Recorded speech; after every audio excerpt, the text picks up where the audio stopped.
Et donc, je vous propose de commencer. Le titre de Side Event, c'est Comprendre, planifier, investir, leçons apprises et perspectives du programme Adaptation. Nous avons le plaisir d'accueillir plusieurs panélistes, Madame Diouf Sarr du Sénégal. Nous allons accueillir aussi Monsieur Shiv Seoubat de Maurice qui est en chemin. Et enfin, nous avons Alexandre Magnan de l'IDRI. Voilà. Donc, je vais juste commencer par un rappel rapide de ce qu'est le programme Adaptation. Donc les objectifs, c'est bien sûr appuyer la mise en œuvre des CDN et opérationnaliser l'accord de Paris. Et deuxièmement, accompagner la puissance des investissements adaptation, principalement par des études et activités de renforcement de capacité. Donc ce programme a été doté de 30 millions d'euros et se déroule sur la période 2017-2022. 3 axes. Le premier confié à Expertise France sur la gouvernance, un deuxième sur les politiques publiques et le troisième, l'axe plus opérationnel, donc la préparation de projets avec des études de vulnérabilité. Côté géographique, donc on touche 15 pays et organisations régionales avec donc 5 coordinateurs régionaux. Voilà, je pense que c'est tout ce que je vais dire pour l'instant et je passe la parole à Christophe Buffet qui va vous faire donc... ah oui, non, pardon, je vais quand même vous dire un mot du programme d'abord, pardon, excusez-moi. Christophe va vous parler des principales leçons apprises. Ensuite, Madame Sarr fera un focus sur le Sénégal. Ensuite, M. Seoubat fera la même chose sur Maurice. Et ensuite, Alexandre Magnan nous parlera de l'outil GapTrack pour mesurer les progrès de l'adaptation. Et enfin, on terminera sur une présentation de la phase 2 d'adaptation. Voilà, je passe la parole à Christophe tout de suite. Christophe. Merci François-Xavier. Je vais te prendre l'outil pour changer les diapositives. Donc, je vais vous présenter quelques éléments de résultats de ce projet d'adaptation et quelques éléments de capitalisation également.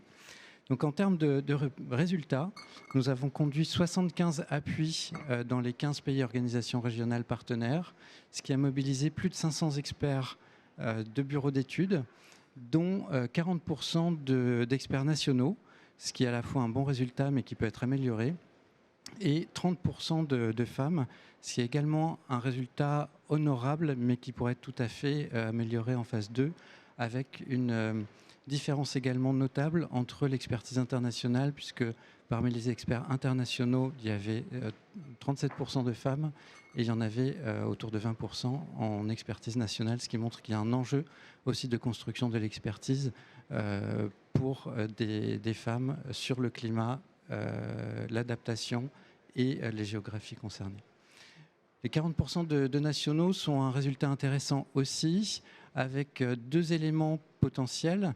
Le premier, c'est la mobilisation d'experts qui connaissent extrêmement bien le contexte et qui sont essentiels au projet.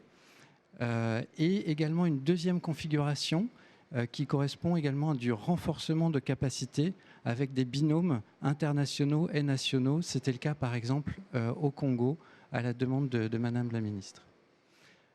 Parmi les thématiques les plus importantes que l'on a activées, il y a bien sûr la gouvernance climat qui représente 25 appuis, puisque c'était un axe à part entière qui a été opéré par Expertise France, avec en sous-catégorie 13 appuis de sensibilisation et de renforcement de capacité, et puis un élément notable, 5 constructions d'outils de suivi et évaluation. On y reviendra avec Madame Sarr au Sénégal. En ce qui concerne les autres thématiques sectorielles, on retrouve les grands blocs habituels des enjeux d'adaptation, avec un certain nombre d'appuis, 14 qui ont trait à l'agriculture, à l'élevage et la gestion durable des terres, un certain nombre d'appuis qui ont bien sûr trait à l'eau également, avec la gestion intégrée des ressources en eau, la gestion des inondations et dans une certaine mesure la gestion intégrée des zones côtières. Et puis, au-delà de ces thématiques classiques, on a aussi essayé d'activer des thématiques un peu plus innovantes, un peu plus nouvelles pour l'AFD, à savoir la santé, l'éducation, la protection sociale adaptative ou la réduction des risques de catastrophe. En termes de résultats également, on a un chiffre assez important qui concerne l'effet de levier sur des projets. Ce qu'on appelle l'effet de levier par rapport à adaptation, c'est le fait que nos études, notamment au travers de l'axe 3, au travers d'études de vulnérabilité, d'études de faisabilité, visaient à faire émerger des projets d'adaptation qui sont financés ou cofinancés par l'AFD. On avait un objectif initial de 30 projets pour un volume espéré de 500 millions d'euros de projets. Et on a largement dépassé cet objectif, puisque à aujourd'hui, on a atteint 584 millions de projets, à travers de 7 projets qui ont été validés au CA de l'AFD, dont 136 millions de subventions. Vous retrouvez ici les thématiques rapides de ces projets. Donc un prêt de contingence à Maurice qui représente une bonne part de ces 584 millions. Les services hydromètres dans l'océan Indien, un projet fonds vert. La résilience de l'agriculture en Nord-Côte d'Ivoire. Les services climatiques en Côte d'Ivoire. Développement des filières d'élevage au Niger, avec une spécificité aussi, puisque notre étude visait à soutenir un projet qui est une subvention de 10 millions d'euros et l'État nigérien a souhaité contracter un prêt de 40 millions pour augmenter l'échelle de ce projet. Et enfin, développement économique local et transition agroécologique dans la vallée du fleuve Sénégal, on y reviendra également. Et la formation professionnelle à Madagascar au travers du projet Format Pro. Au-delà de ce chiffre de 584 millions d'euros qui est une photographie actuelle, on espère poursuivre cet effet de levier avec des études qui produisent des résultats durant ces derniers mois et qui vont être appréhendées ensuite dans la construction de projets. Donc on estime qu'à terme, avec les projets qui sont dans ce qu'on appelle le pipeline de projets de l'AFD, on atteindrait potentiellement plus d'1 milliard d'euros avec 21 projets soutenus, donc qui se décomposent de la manière, vous le voyez sur la diapositive, avec des financements AFD, cofinancement fonds vert, des contreparties et de l'Union européenne et d'autres contreparties. Un dernier point sur cet effet de levier. Au-delà des chiffres, en fait, il y a aussi un effet qui est incalculable, qui correspond à l'activité de mainstreaming, de co-construction des appuis avec les parties prenantes et qui fait que le learning by doing, cet apprentissage collectif, va aussi générer des projets à terme, mais qui sont bien sûr impossibles à calculer actuellement. 2 éléments de capitalisation, donc suite à la capitalisation qui est conduite encore par Hiram et Rambol, avec Sandrine qui est présente ici. Cette capitalisation, on l'a souhaitée à la fois pour dégager des bonnes pratiques qu'on avait pu rencontrer ou mettre en place durant ces 5 années de projet, mais aussi les partager plus largement avec les différentes parties prenantes, les États, les experts et au sein de l'AFD. Et puis en tirer des enseignements pour la deuxième phase du projet. Cet exercice est encore en cours. Néanmoins, on a eu un certain nombre de rapports intermédiaires et de discussions qui nous ont bien permis de s'en inspirer pour la phase 2. Et puis surtout, vous retrouverez en ligne sur le site afd.fr/adaptation des fiches thématiques, 6 fiches thématiques dont vous voyez un exemple là avec la réduction des risques de catastrophe, qui sont en ligne et qui sont extrêmement intéressantes. On publiera également le rapport complet et je pense qu'on refera un événement spécifique sur la capitalisation pour s'inspirer pour partager en fait ces éléments qui ont été mis en avant par Hiram et Rambol. En termes de leçons apprises de manière très générique, puisqu'on reviendra sur des cas pratiques dans des pays avec M. Chiwa Batout et Madeleine Sarr, les leçons apprises sont les suivantes. Tout d'abord, on s'aperçoit que les spécificités de l'adaptation, notamment les aspects de long terme, impliquent un besoin d'accompagner les contreparties, la décision publique, en tenant compte des incertitudes des modélisations. On avait régulièrement des débats sur le fait de savoir si on allait se lancer dans des descentes en échelle des modèles ou si on allait essayer d'utiliser les résultats existants. On a souvent pris le parti de mettre de côté les descentes en échelle pour utiliser les résultats existants, quitte à ce qu'ils soient incertains ou sur des mailles très larges, mais pour les discuter, les mettre en discussion avec les différentes parties prenantes. Un intérêt aussi du projet, c'est cette approche systémique que l'on a pu avoir et cette approche multisectorielle et multi-acteurs à diverses échelles. C'est vrai que c'est quelque chose qui fait notre spécificité, qui rend le projet parfois un peu complexe par rapport à des projets qui seraient centrés sur un seul secteur. Néanmoins, ça nous a permis de répondre à un certain nombre de demandes des parties prenantes et d'être un outil, un couteau suisse quelque part pour répondre de manière ad hoc aux demandes. Une diversité de solutions explorées également, puisque quels que soient les sujets, les approches inclusives et participatives que l'on a choisies, que ce soit dans la co-construction des appuis avec les parties prenantes nationales, les ministères sectoriels, les ministères de l'Environnement, mais aussi dans la mise en œuvre des études. Les bureaux d'études se sont impliqués dans des ateliers participatifs sur le terrain pour pouvoir nourrir cette appréhension de l'adaptation. Ces approches inclusives et participatives sont un levier d'appropriation de sujets complexes et qui permettent des compromis entre des intérêts divergents, de mise à l'agenda de sujets délicats et de prise en compte de connaissances et d'expériences locales et endogènes. Troisième point, le renforcement de capacité des acteurs publics reste un levier important. Cela implique de combiner à la fois une construction des dispositifs institutionnels et de leurs outils, par exemple les outils de suivi de la CDN, mais aussi la formation des cadres. Donc c'était bien l'objectif de l'axe 1 sur la gouvernance et en partie de l'axe 2. Mais aussi des moyens techniques et financiers à inscrire dans la durée avec une combinaison des moyens propres au pays et externes. Ça, c'est un point que Hiram et Rambol nous ont renvoyé et qu'on n'avait pas forcément suffisamment bien identifié. C'est le fait que, autant au démarrage, l'appui d'adaptation et de l'aide internationale est importante pour pouvoir produire des études. Après, pour les pérenniser, pour favoriser l'appropriation, il y aura besoin de budgets nationaux adéquats pour pérenniser ces outils. Et enfin, un lien renforcé avec ces dynamiques locales. C'est toute la thématique de l'intégration verticale de l'adaptation qui est ici activée et sur laquelle on reviendra un petit peu après.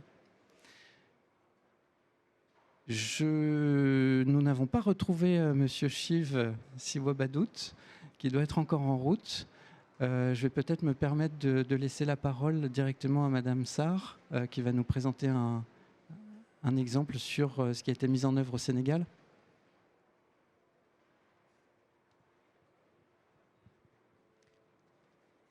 Merci Christophe et également merci à l'Agence française de développement pour cette initiative sur l'ADAP Action pour vraiment accompagner les pays en développement dans la mise en œuvre concrète du volet adaptation de leur CDN. Le Sénégal a eu cette opportunité. Et cette opportunité s'est manifestée en 4 domaines d'intervention. C'est l'approche sectorielle dont vous parlez. Nous avons eu tout d'abord un accompagnement, comme vous l'avez dit, d'une agence nationale de gestion du delta du fleuve Sénégal, qui est dans l'interzone entre le Sénégal et la Mauritanie, qui gère les ressources du fleuve pour une agriculture durable. Et l'accompagnement a permis donc de mieux aider cette société qu'on appelle la Société d'aménagement du Sénégal, du delta du fleuve Sénégal, la SAED, à mieux prendre en charge cette problématique climatique.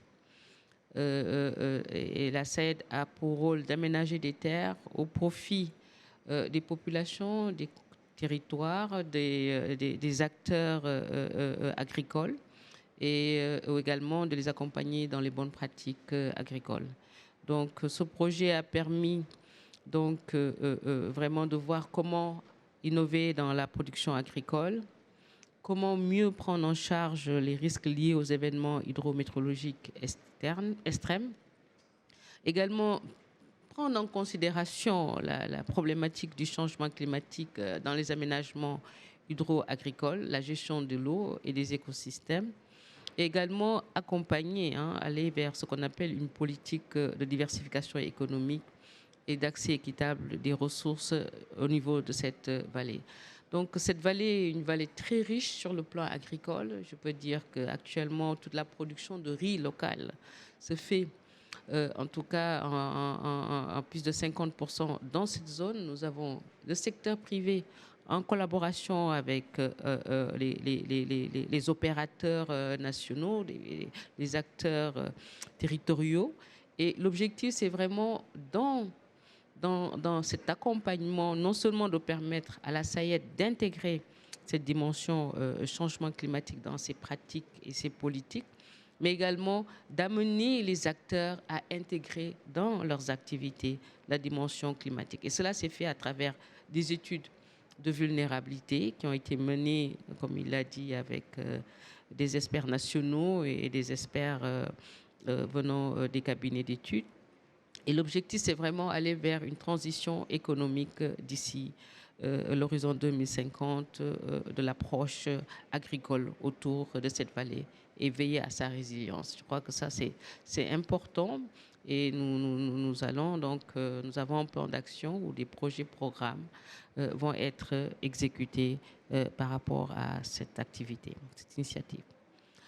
L'autre aspect, nous ne sommes pas loin de l'agriculture, nous sommes dans l'eau.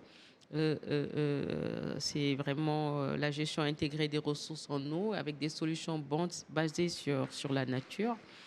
C'est un programme, en tout cas c'est une initiative qui fédère différentes structures nationales, notamment le ministère de l'eau, en charge de l'eau, le ministère en charge de l'agriculture, le ministère également en charge de l'industrie. Et tout cela, c'est pour une meilleure gestion de l'eau autour d'une zone qui est fortement, qui subit une pression forte sur la ressource en eau. Et dans cette zone aussi, nous aurons de plus en plus, parce que quand on regarde la projection, c'est une zone où on a l'aéroport qui est en place, de plus en plus d'industries s'installent. Donc c'est la zone de Diamniadio, donc ça veut dire que la pression sur la ressource de Poutle va être effective. Et l'idée, c'est vraiment de voir comment soutenir l'amélioration de la recherche en nappe de cette réserve à travers des solutions basées sur la nature. Et également, une meilleure connaissance des acteurs qui gravitent autour de cette ressource eau sur réellement l'impact du climat et la nécessité d'intégrer dans leurs pratiques la question du climat pour aller vers une résilience effective. Donc la gouvernance de l'eau va être en avant, développée avec le ministère en charge de l'eau. Des contrats de nappe vont, en tout cas, une action pilote sur les contrats de nappe vont être mises en place avec les acteurs, notamment les maraîchers, parce que nous sommes dans la zone, pour nous, ce qu'on appelle la zone des Niayes, qui est une zone humide, qui est une zone à vocation agricole et spécifiquement à vocation de production de maraîchage. Et également, nous avons des industries, les industries des cimenteries, nous avons donc d'autres types d'industries. Donc, c'est vraiment voir avec eux comment mieux économiser l'eau, mieux la préserver et également recharger la nappe. Donc, avoir avec eux également des dispositifs d'investissement innovants pour la recharge de la nappe, mais également pour la protection de la nappe. Également, l'autre aspect, c'est vraiment développer avec les acteurs une irrigation raisonnée, vraiment sur l'utilisation de l'eau de la nappe, mais également veiller à protéger l'érosion hydrique. Donc vous aurez cette combinaison approche Nexus eau, climat, biodiversité qui sera mis en avant. Troisième initiative que nous mettons en œuvre, hein, je pense qu'aussi c'est quelque chose de très important, c'est la question de l'éducation. Comment garantir, comme il a dit, la durabilité de toutes ces initiatives, de tous ces programmes dans le cadre du changement climatique. Et cela ne peut se faire que si la masse est informée, si la population est éduquée. Et cela donc, nécessite donc une éducation beaucoup plus orientée vers la prise en charge de la question changement climatique. Non seulement au niveau élémentaire, donc depuis le niveau élémentaire jusqu'au niveau supérieur, mais également dans la formation professionnelle. Nous voulons parler de sobriété carbone, nous voulons parler de résilience au changement climatique. Donc, il faut éduquer à la base, hein, donc voir avec le ministère de l'Éducation comment prendre en charge la problématique climatique dans les curricula, voir avec les formations professionnelles comment mettre en avant des bonnes pratiques prenant en charge les changements climatiques pour garantir une pérennisation des acteurs et voir aussi comment on peut créer des emplois, donc des emplois verts, des emplois durables, des emplois donc sobres en carbone et soutenir cela. Et je pense que l'ensemble de ces différentes filières donc, sont en train d'être examinées et voir avec les ministères concernés, l'éducation, le ministère en charge de la formation professionnelle, en collaboration avec le ministère de l'Environnement et l'université et les différents acteurs de l'éducation, comment donc aller vers cette trajectoire résiliente et aider aussi dans la mise en œuvre de la CDN. Parce que plus on communique, plus on informe, plus tout le monde prend part à ce processus. Et pour finir, hein, je ne veux pas être long, c'est la dimension système de suivi, évaluation du volet adaptation de notre CDN. Nous sommes là, nous savons que nous devons rendre compte sur l'exécution de notre CDN. Nous avons un CDN au niveau du Sénégal qui est sur différents secteurs, notamment 8 secteurs. Et avec l'accompagnement de ce programme, donc, nous avons pu travailler avec les sectoriels pour avoir un cadre logique, pour développer des indicateurs et vraiment aller vers un renforcement de capacité des sectoriels qui pourront après faire le travail au niveau plus bas avec l'accompagnement du programme pour pouvoir donc identifier les indicateurs et voir comment on va rapporter, comment on va rendre compte sur le niveau d'exécution des projets programmes inscrits dans la CDN. Et également, cela se fait en connexion avec ce que fait le ministère de l'économie sur le plan Sénégal émergent et également sur les objectifs du développement durable. Donc, c'est un suivi qui démarre et je pense que nous avons déjà fait pas mal d'ateliers de formation avec le groupe d'experts concernés et je pense que sous peu nous aurons des indicateurs que nous pourrons partager avec l'ensemble du public international. Donc voici les 4 initiatives sur lesquelles le Sénégal est accompagné par Adapt Action.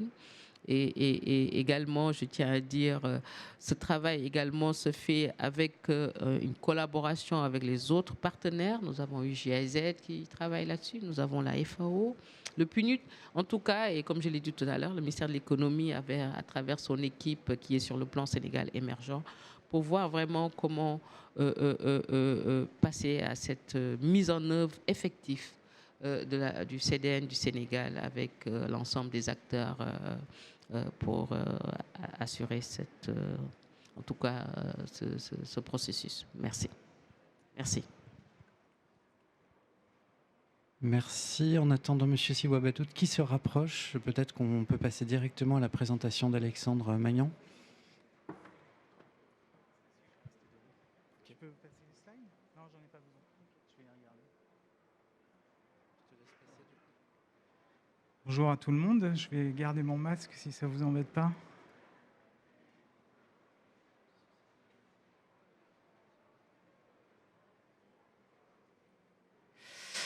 Alors, effectivement, donc nous, ce qu'on a essayé de faire dans le cadre de ce projet, qui s'appelle GapTrack pour Global Adaptation Progress Tracker, grâce au soutien de l'AFD, c'est de tester quelque chose. J'essaie de vous montrer si ça passe, ça passe. Bon, il y a des petits soucis de taille, mais vous inquiétez pas, c'est pas très grave. Le point de départ de la réflexion, c'est de se dire que finalement, on a un challenge à l'échelle des pays pour comprendre ce qu'est l'adaptation, comment on en fait, est-ce qu'on en fait assez, etc. On a aussi ces mêmes questionnements, ce même challenge à l'échelle internationale. Et donc nous, on s'est plutôt orienté sur ces questionnements à l'échelle internationale et comment y raisonner avec des échelles nationales. Donc on a besoin absolument, ça c'est une des grandes questions qui a émergé au fil de la dernière décennie, je dirais. L'adaptation, ce n'est pas qu'une question de financement, c'est aussi une question de mise en œuvre, etc. Vous l'avez bien compris. Et donc on a besoin d'avoir une information sur où est-ce qu'on en est en termes d'adaptation, aux échelles nationales comme aux échelles globales. Le problème qu'on a quand on s'affaire à cette question-là, c'est qu'on n'a pas beaucoup de connaissances, en vérité, pour faire ce bilan-là des progrès en matière d'adaptation. Encore une fois, que ce soit à l'échelle nationale, internationale ou même locale. C'est très difficile d'avoir une idée assez claire. À l'échelle internationale, vous avez beaucoup d'organismes, beaucoup d'institutions qui s'intéressent à cette question et qui essaient de mettre en place des pratiques pour évaluer ces progrès d'adaptation.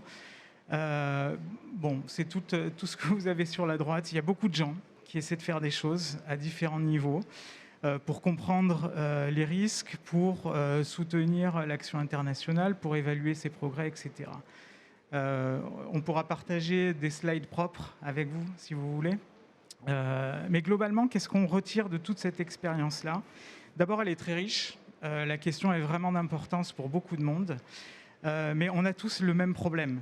Le même problème, c'est qu'on n'arrive pas à trouver les bonnes métriques pour mesurer ces progrès d'adaptation. L'idée étant de se dire, si on arrive à avoir les bonnes métriques, on arrive à les renseigner, et donc on peut finalement tracer des courbes de progrès plus ou moins intenses.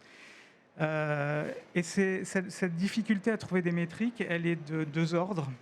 D'abord, on a une difficulté à trouver les indicateurs qui pourraient refléter ce qu'est l'adaptation en vérité sur le terrain. Et une fois qu'on a ces indicateurs-là, on a des difficultés à trouver les données pour les renseigner. Donc ça, c'est la grande problématique à laquelle se confrontent pas mal d'acteurs que vous avez sur la droite et qui reste une question d'importance. Le deuxième élément qu'on retire de toute cette approche-là, de toute cette expérience, et le comité d'adaptation a fait un rapport récemment qui met ça en lumière, c'est que finalement, aucune de ces approches ne va être la meilleure. Aucune n'est parfaite et finalement, aucune n'est autosuffisante. Et donc finalement, peut-être que ce dont on a besoin, c'est une diversité d'approches et une combinaison d'approches très différentes pour pouvoir renseigner différentes dimensions de l'adaptation à différents niveaux, à différents pas de temps. La grande question, du coup, à ce moment-là, c'est oui, mais alors comment on fait ? Comment on fait pour agréger toutes ces informations qui viennent d'acteurs différents, sous des formats différents ? Les indicateurs ne sont pas forcément les mêmes d'une institution à une autre, donc comment on fait ? La fin du diapo est complètement coupée.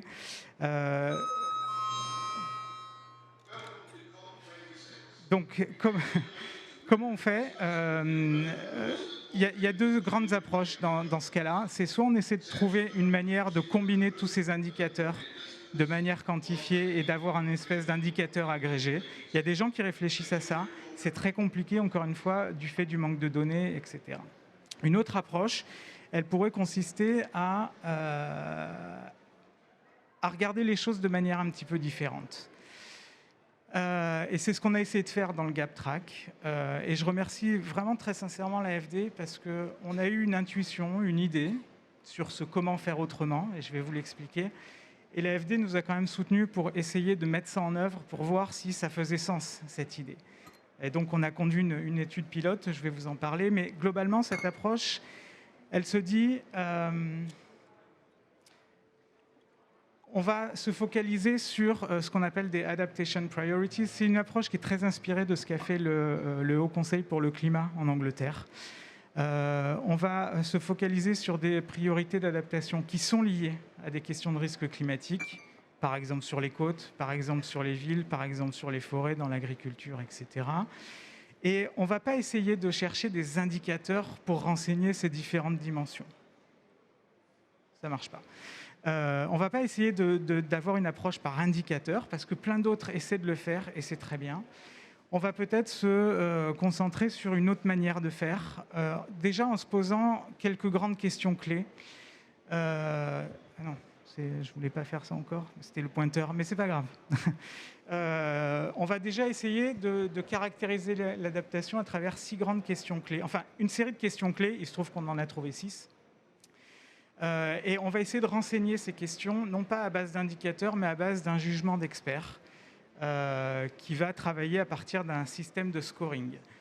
Ces jugements d'experts, ils sont assez critiqués.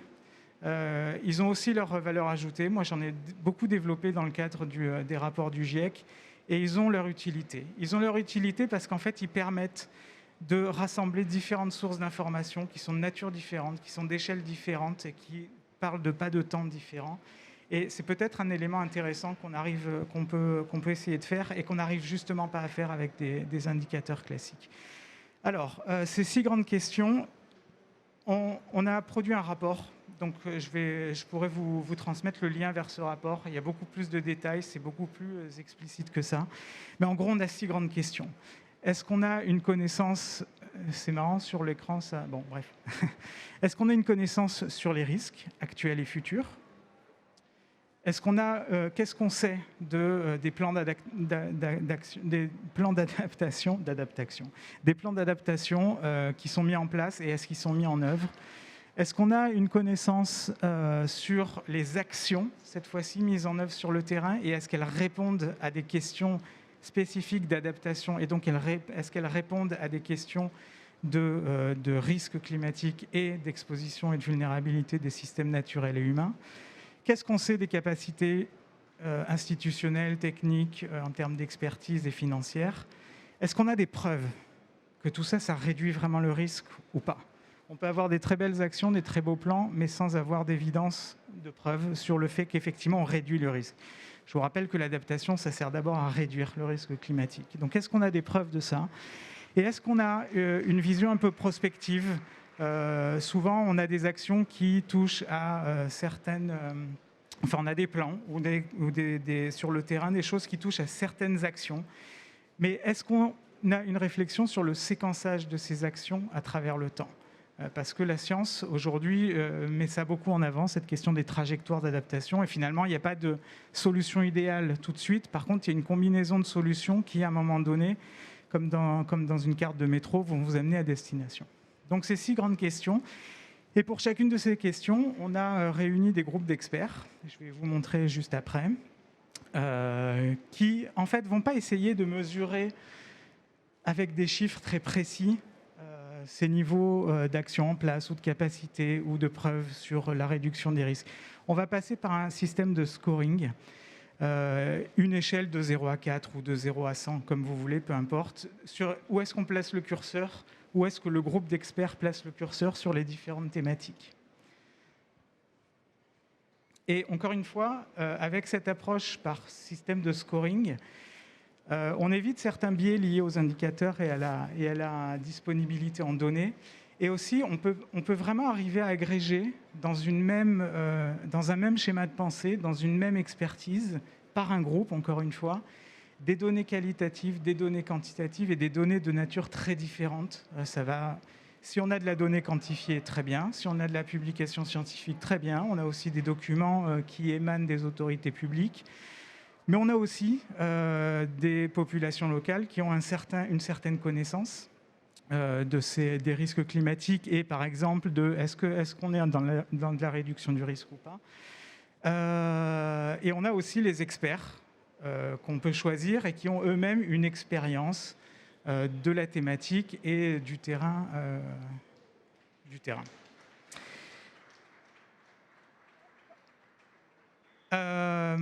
Donc nous, on a conduit une étude, donc encore une fois, merci à l'AFD, on a conduit une étude pilote. Donc on avait cette idée-là, et bon, elle semblait pourquoi pas intéressante, mais on n'avait pas de preuve que ça pouvait marcher. Donc, on a discuté avec les AFD, ils ont été partants pour nous soutenir, pour faire une première étude pilote sur les 6 derniers mois, en étant modeste, en focalisant sur une priorité d'adaptation, en l'occurrence l'adaptation sur les littoraux, et en utilisant 2 cas d'études à l'échelle de pays, et en l'occurrence c'est le Sénégal et Maurice. Encore une fois, on pourra vous donner tous les résultats du rapport, bien sûr. Mais globalement, comment ça s'est passé, ce système de jugement d'experts? On a réuni des experts qu'on a identifiés au préalable. On avait 5 experts pour Maurice et 4 ou 5 pour le Sénégal. On a discuté de la méthodologie, ce scoring system. Chaque score est décrit assez précisément pour qu'il n'y ait pas trop d'ambiguïté. Donc on les a réunis, on a eu des discussions pour affiner la méthodologie. Ensuite, on a fait un premier round d'évaluation. Chaque expert s'est mis à scorer les différentes thématiques que vous avez vues, à chaque fois en fournissant des justifications assez précises. Pourquoi j'ai mis 2, pourquoi j'ai mis 3, pourquoi j'ai pas mis 4, pourquoi j'ai pas mis 0. Donc quelque chose, c'est pas juste un chiffre, c'est un chiffre appuyé par une justification assez précise et toute une littérature qui va avec. Ensuite, on a fait une synthèse de ça, on a remis ça aux experts qui ont fait leurs évaluations individuellement, et ensuite ils ont refait un round d'évaluation, justement pour voir ce que les autres avaient mis, et si sur certaines choses, eux, ils sentaient qu'ils avaient un ajustement à faire, ou s'ils maintenaient leur position par rapport à leur score. On a refait une synthèse, on a eu des groupes de discussion, on a fait une synthèse finale. En gros, c'est ce qui s'est passé. Et ça donne des résultats. Alors évidemment, je ne vais pas vous les détailler. Vous retrouvez juste, là, c'est un exemple de la figure de synthèse pour Sénégal et pour Maurice. Vous avez les 6 dimensions dont on parlait tout à l'heure, les 6 grandes couleurs. Donc la connaissance du risque, la mise en place de plans, les actions, les capacités, les preuves et cette approche par trajectoire. Et vous voyez qu'on arrive finalement à une figure qui est intéressante en elle-même, mais qui permet de donner une vision assez complète de où on en est à l'échelle de chacun de ces cas d'études sur les différentes dimensions de l'adaptation. Et c'est ce dont on manque souvent quand on a des approches par indicateur. On a des dimensions qui manquent. Or, l'adaptation, en fait, vous le savez aussi bien que moi, c'est la combinaison de tout ça. C'est pas juste est-ce qu'on a un plan, c'est pas juste est-ce qu'on a les capacités pour le faire, c'est la combinaison de tout ça. Donc l'idée, c'est vraiment d'arriver à donner cette vue d'ensemble d'où en est l'adaptation. Là, à l'échelle d'un pays, on pourrait très bien imaginer le faire à d'autres échelles, évidemment. Et c'est là où on en est aujourd'hui. Et on voit 2 suites à ce travail-là. Toujours une application à une échelle nationale, mais pour plus de pays et sur plus de dimensions que simplement l'adaptation côtière. Donc ça, c'est envisageable, c'est possible. Et l'autre approche, l'autre démarche, ce serait de l'appliquer à une échelle globale cette fois-ci. Encore une fois, sur l'expérience acquise à travers des rapports du GIEC, par exemple, en choisissant des systèmes socio-géographiques, les villes, les littoraux, les montagnes, les zones arctiques, les forêts, etc. Une série de systèmes socio-géographiques qui vont faire face à des défis d'adaptation, par exemple l'adaptation urbaine, littorale, etc. Et on peut appliquer, enfin en tout cas c'est le pari maintenant qu'on lance, c'est qu'on peut appliquer cette approche aussi à une échelle globale. Je m'arrête là et je reviens sur Mauritius.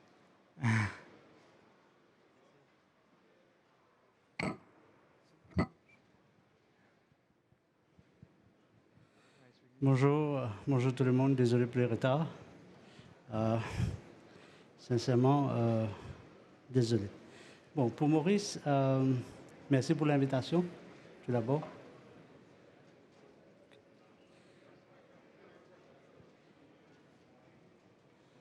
Ok.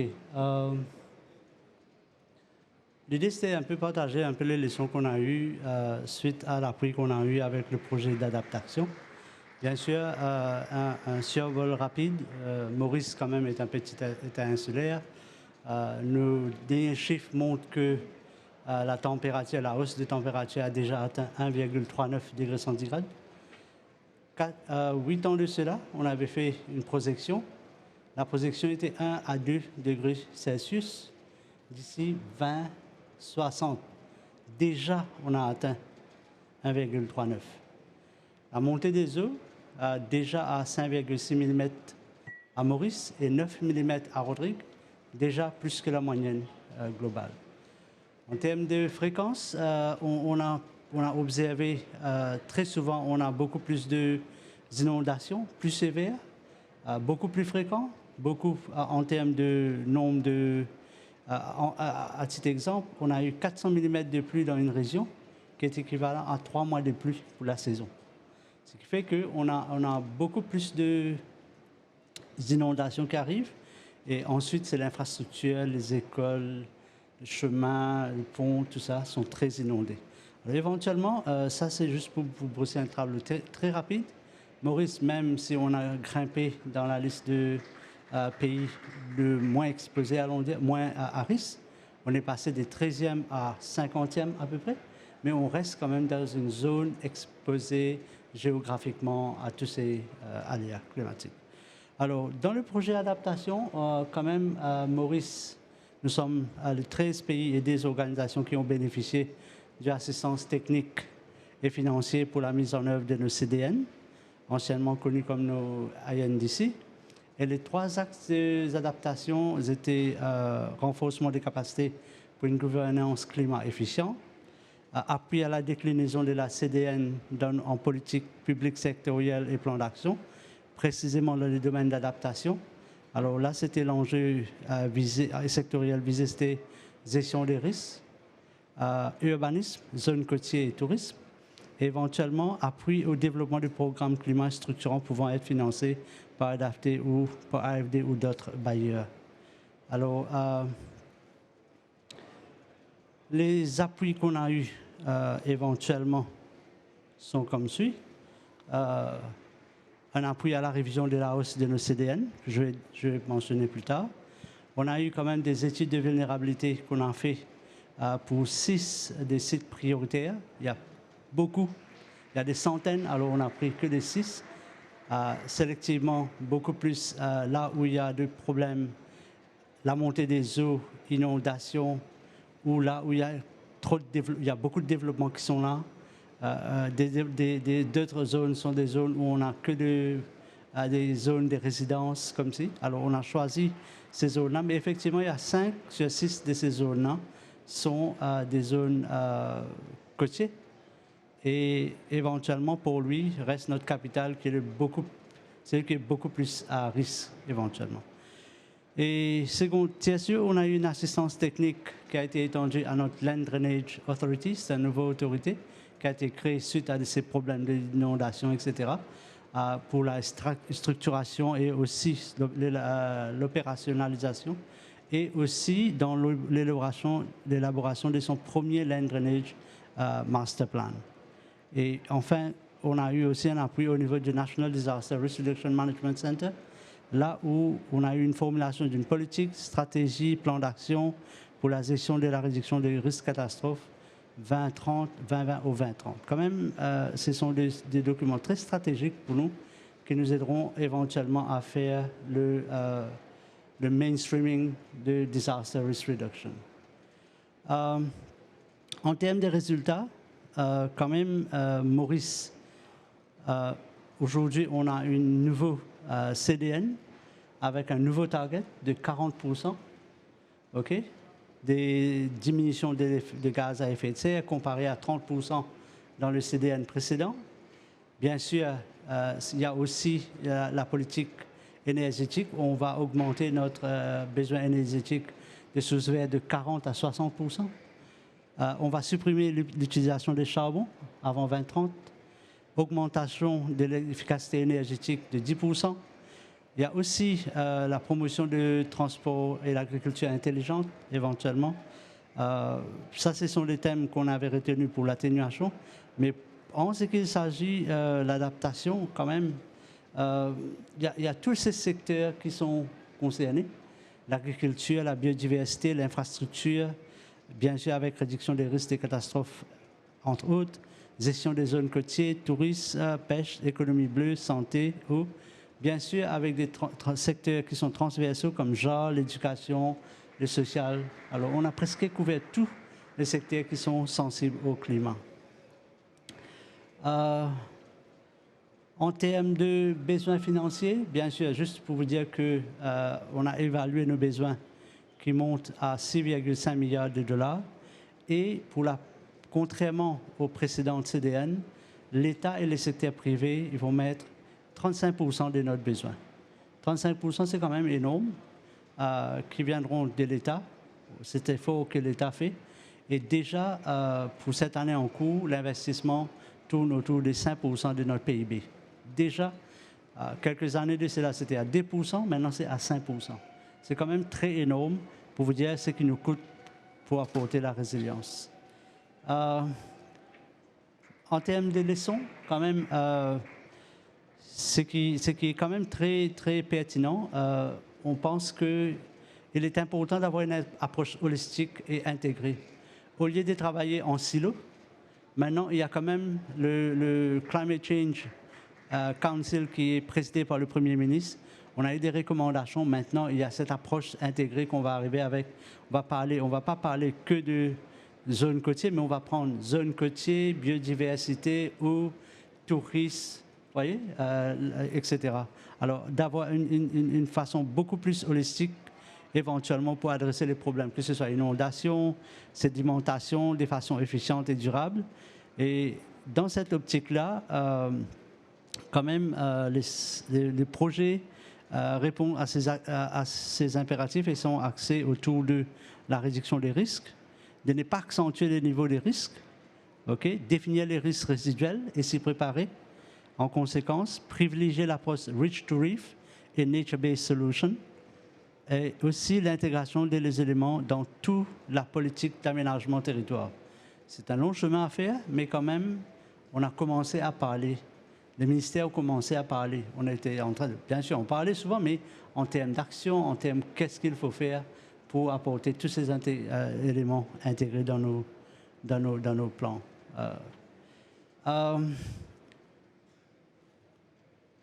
Il y a aussi les solutions, comme je vous ai dit, les solutions sont fondées sur le Nature-Based Solution. Les autres aspects qu'on a pensé, c'est qu'il faut avoir un renforcement de capacité et qui est primordial. Qu'est-ce qui se passe dans un petit État insulaire? Il y a souvent des gens qui bougent, il y a souvent des gens qui arrivent, nouvelles personnes qui arrivent, et constamment, il faut qu'on ait cette dimension de renforcement des capacités. Il y a aussi très important d'avoir des gestions des données.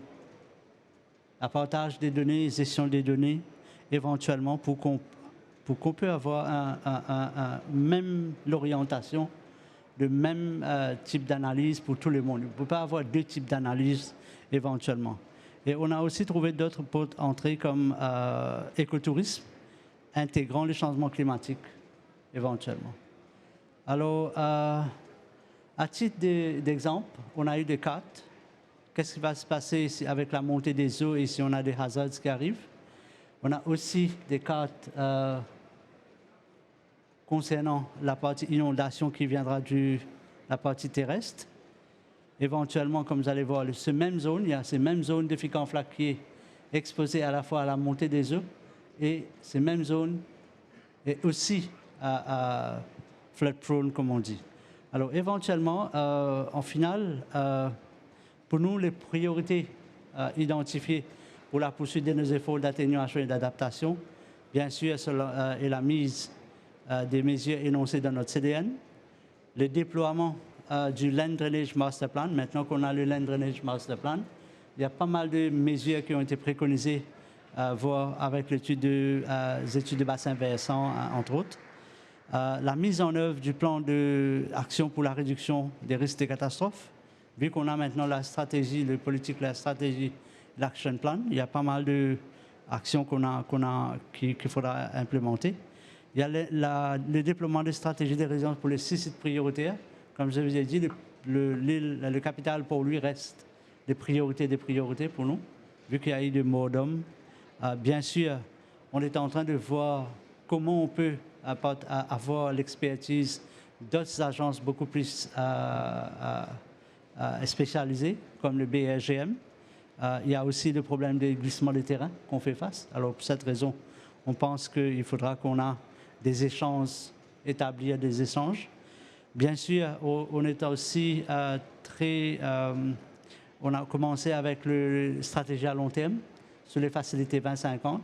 On souhaiterait quand même, pour tous ces secteurs qu'on a mentionnés, on a commencé par l'énergie, tourisme pour l'instant, mais là, on pense qu'il faudra qu'on aille beaucoup plus, maintenant qu'il y a le council, maintenant qu'il y a l'appétit, maintenant qu'ils veulent voir comment vraiment adapter à partir de l'horizon 2050, en reculant si nos politiques actuelles sont conformes et appropriées.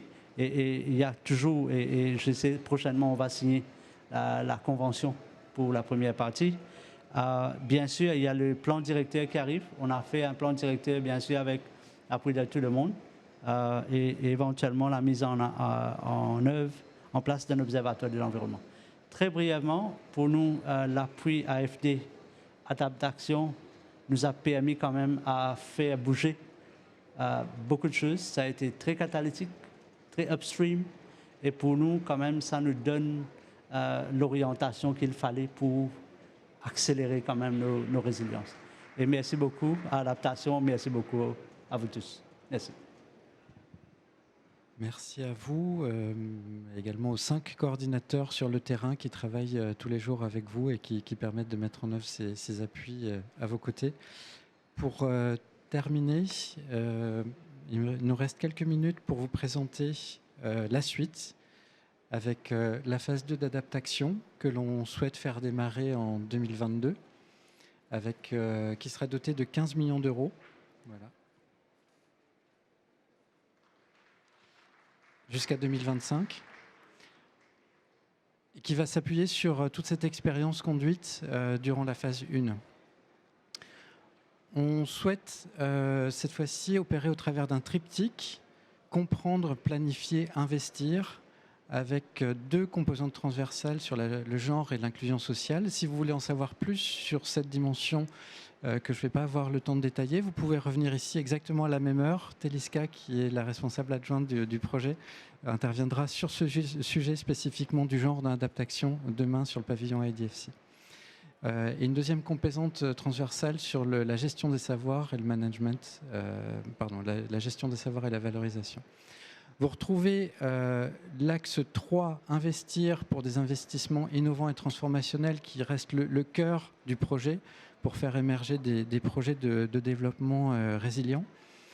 Avec un axe que l'on souhaiterait cette fois-ci aussi plus orienté sur les enjeux croisés d'adaptation et de biodiversité, donc sur le nexus climat, biodiversité, société qui a été mis en avant dans le récent rapport du GIEC et de l'IPBES, tout en poursuivant bien sûr les travaux sur l'agriculture, l'eau et d'autres thématiques innovantes sur la protection sociale adaptative, sur la santé, sur l'éducation. Tout cela sera aussi discuté bien sûr au choix des pays partenaires. Deuxième axe planifié que vous connaissez déjà, donc qui fusionne des axes précédents sur la gouvernance et les politiques publiques, qu'on a regroupé puisqu'en fait on s'est aperçu que ça relevait du même principe de enabling environment et que les 2 sujets étaient relativement proches.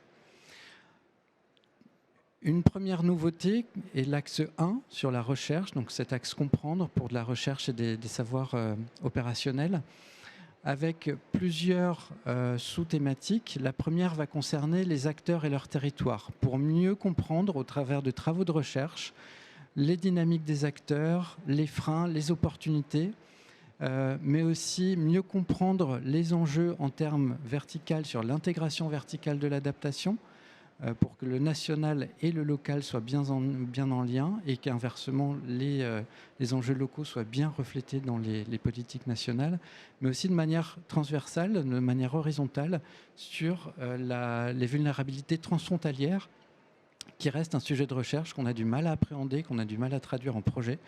Et donc ce sujet qu'on peut appeler aussi adaptation sans frontières nous tient à cœur à soutenir dans cet axe 1. Deuxième sous-composante de cet axe 1 de recherche, ce sera sur les outils d'aide à la décision. J'ai parlé des modélisations tout à l'heure, de la difficulté de prendre en compte les incertitudes. On souhaite conduire des travaux de recherche spécifiques sur ces enjeux-là pour s'assurer qu'au travers des services climatiques, mais aussi au travers des outils disponibles, mis à la disposition ou co-construits encore mieux avec les décideurs, on puisse répondre à leurs besoins de manière optimale.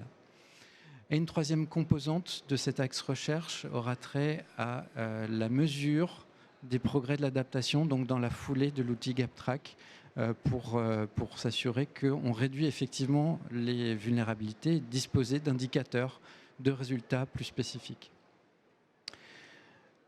Le genre et l'inclusion sociale, donc nous l'avons travaillé durant la phase 1 du projet avec des livrables spécifiques. Un des résultats notables, c'est aussi que parmi les 7 projets dont j'ai parlé précédemment, que l'on a contribué à faire émerger, 5 d'entre eux sont notés CAD 1 sur l'échelle de l'OCDE, donc ont une contribution sur les dimensions de genre, et 1 et CAD 2, donc avec un objectif principal sur le genre, ce qui est un résultat assez intéressant, et donc le reste sera présenté ici demain.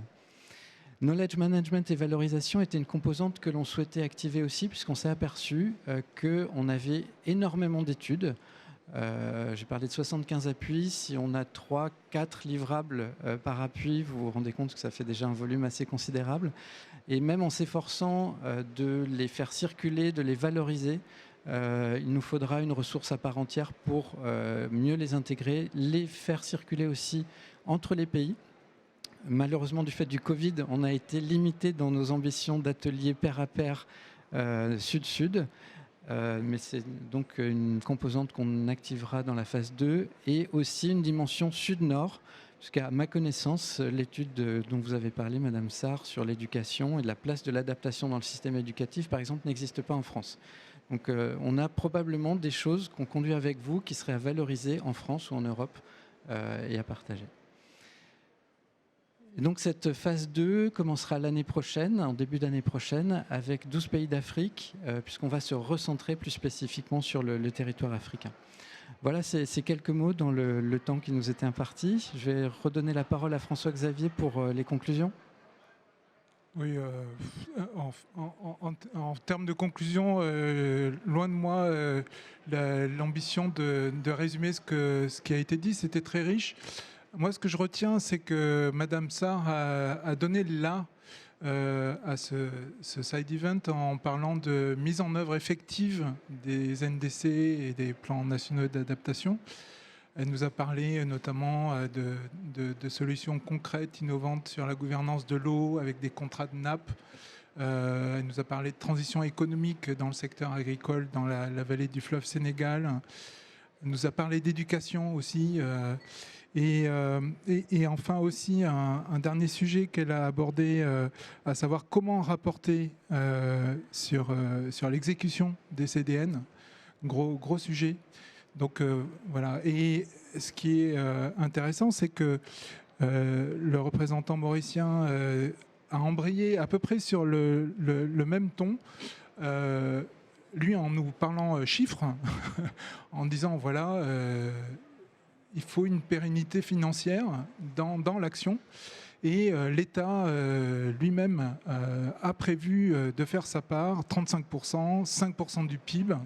Voilà, des chiffres concrets. Donc, en même temps, vous avez aussi parlé d'une approche holistique qui est nécessaire pour traiter les problèmes. Voilà. Et on a aussi eu donc cette présentation de GapTrack, cet outil qui va, on l'espère, permettre de mieux mesurer les progrès. Encore une fois, ce souci de savoir où on en est, d'avoir une boussole. Et je pense que si nous, on y croit beaucoup, c'est justement aussi parce que dans votre souci d'être dans l'action, il faut aussi avoir une boussole, comprendre le chemin parcouru et ce qui reste à parcourir. Et donc, on est très heureux d'avoir pu tester cette méthodologie sur des territoires concrets avec donc un challenge qui est donc sur le risque côtier. Hein, mais donc voilà, nous on est aussi, on va pousser l'IDRI pour aller plus sur des recommandations qui vont pouvoir vous être utiles dans votre challenge. Voilà. En gros, en résumé, on lance une phase 2 et on espère qu'elle sera aussi, comment vous avez dit, qu'elle pourra vous permettre de faire bouger beaucoup de choses, d'être catalytique, ce sont vos mots. On espère. Alors, on espère qu'elle fera ça et qu'elle va faire en plus de jouer ce rôle de plateforme, d'avoir ce knowledge management et ce partage entre pairs. On pense que c'est une chose importante que d'avoir des ressources disponibles, ne pas réinventer à chaque fois ce qui a été fait par les collègues. Et les échanges de pair à pair seront pour nous, on pense, très importants. Voilà, je vais m'arrêter là. Encore une fois, merci beaucoup aux panélistes pour ce partage d'expériences très, très intéressant, instructif. Et donc, on vous invite à un moment un peu convivial. Alors, donc, pour ceux qui nous suivent sur Internet, on n'a pas inventé les croissants virtuels. Donc, vous pouvez imaginer. Voilà. Mais en tout cas, merci aussi à ceux qui nous écoutent de loin, d'avoir suivi ces échanges. Et encore une fois, un grand merci aux panélistes pour cette session très, très riche. Merci à tous.